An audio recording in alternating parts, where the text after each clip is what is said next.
سترګې راپورته کړه بېدمه حمزه سترګې راپورته کړه بېدمه حمزه چې نه راتلل هغه راغلي خلک. سلامونه او نیکې هیلې احترامات. د خیبر ولس په شیشه باندې پروګرام دی د غزل رنګ او زه یم ستاسو میزبان نورالامین افریدی.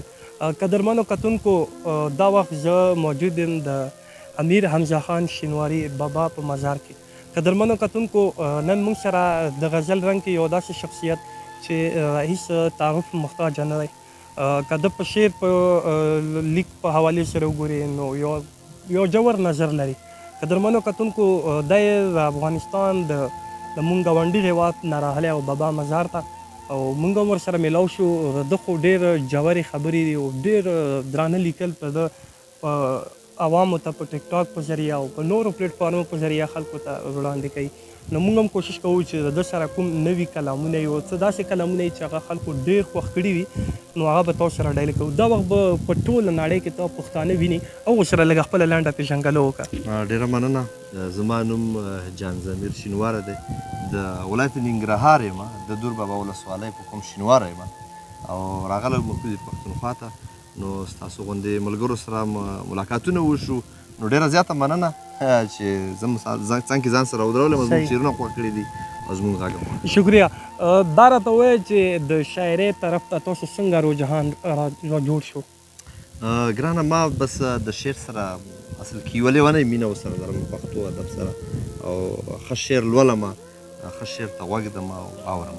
نو شعر سره مې ډېره زیاته بې انتها مینه ده. بلکل دا حقیقت دی. په کوم صنف باندې ډېر کار کړی؟ ما زیات غزل لیکلی ګرانه. جی جی. غزل مې زیات. نو بس غزل خو داسې وایو چې موږ ته زیاتره موږ اکثر له تا خو مینوال ډېر زیات دي هغو که ته یو کلام ته ډالۍ کړو نو مننه وي. زه به هغه شعرونه درته ډالۍ کوم کوم چې ستاسو په غوښتنه باندې دي او په ټیکټاک باندې ملګرو زیات کتلي دي چې بلکل بس نه مې ته په کار یې نه مې ستا تصویر په کار دی، ما له دا ستا بې وفایۍ باندې یو ویر په کار دی. هسې نه بیا په چا مین شم په یو بل بې ننګه، ما له تړل په کار دي، ما له یو زنځیر په کار دی. افغانستانه خدای ګو بل رقم ته نه جوړېږي، دا ستا دپاره د صدام غوندې وزیر په کار دی. رنځوره مور مې ژړېده په چغو چغو ویلې، زما نه لرې مسافر زما فقیر په کار دی. واه ډېر ښه ډېر ښه. دا راته ووایه چې په شاعرۍ کې ته د چا نه متاثره شوی چې ته دومره درد پکې پروت دی؟ شاعري چې ښه شاعري چا لیکلې زه ټول نه متاثره یم. زموږ په وطن کې هم ښه شاعران شته، کوزه پښتونخوا کې هم ښه شاعران شته. زه نامې اخلم ډېر زیات دي، تر یعنې بې حده زیات دي او ښه شعر لیکونکي دي همدلته هم هلته. نو ښه شعر نه زه متاثره کېږم او ښه شعر اورم او لولم. مسافر به دا وخت تا ټول ویني هغو ته یو داسې په زړه پورې یو غزل بل ډالۍ کړو نو مننه وي.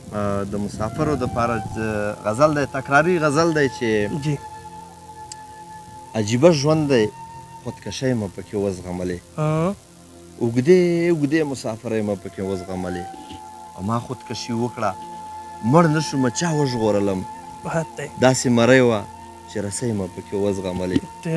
او ما خو پرېږده چې په سفر ځمه نو څنګه ژاړم، د لیلا ګلې لور سلګۍ مه پکې وزغملې. او پردي کارونه بلا ګران وي د زغملو نه وي، د لاس تودې تودې پولۍ مه پکې وزغملې. او د یو سودخور سړي په پور کې راګیر شوی ومه، سیرې ګریوان ماتې تڼۍ مه پکې وزغملې. او زړه مې په مثل لکه وران افغانستان فقیره، د ژوند تمامې بېوسۍ مه پکې وزغملې. واه ډېر ښه ډېر ښه ډېره له. دا راته ووایه چې تاسو ژوند ژواک څه شی دی؟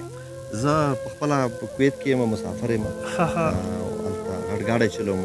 مخکې مه څه د کرونا راغله هغې نه مخکې خپل کار ژوند و، بس بیا چې دا کرونا لږ سره کمزوره شوی، اقتصاد بې خونده شوی، نو اوس پردي ډریوري کوم الحمدلله. بس دې سات باندې شکر دی. کله چې ته په هغه کې وې په کویت کې وې او خپل وطن څه محسوس کوې؟ یاره وطن ډېر خوږ دی او مسافري ډېر ګران شی دی. د مسافرو په درد باندې هغه څوک پوهېږي چې څوک مسافري چا مسافري کړي وي. نو وطن کوم شی به درته وښیم چې مخصوصېږي؟ وطن د غرونه، وطن کې بچیان، مور او پلار او خویندې. یو داسې کلام چې تا په خپل وطن په افغانستان هېواد باندې لیکلی چې وجود کې مې زخمونه سړکي سړکي دي جانانه، دردونه په ژړا دي کرکي کرکي دي جانانه، او امید لرم باور لرم چې ته به مې نصیب شي ها نیولې مې د خدای سره اړیکې دي جانانه اړیکې جانانه ډېر ښه. او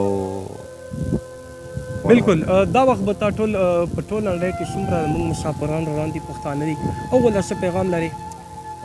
مسافرو ته څه چې بلکې لر او بر پښتنو ته زما همیشه دا پیغام وي چې یو بل سره مینه وکړئ که لر پښتانه دي که بر پښتانه دي نفرتونه مه خوروئ زیړې زورلې یو بل ته مه کوئ دې باندې پښتانه ډېر بد ښکاري پښتون سره کنځل خوند نه کوي پښتون ډېر دروند قوم دی پښتو بلکې پښتو ژبه پښتو زموږ مورنۍ ژبه ده نو دې ژبې ته نقصان مه رسوئ پښتانه مه خرابوئ په دې باندې جی شکریہ.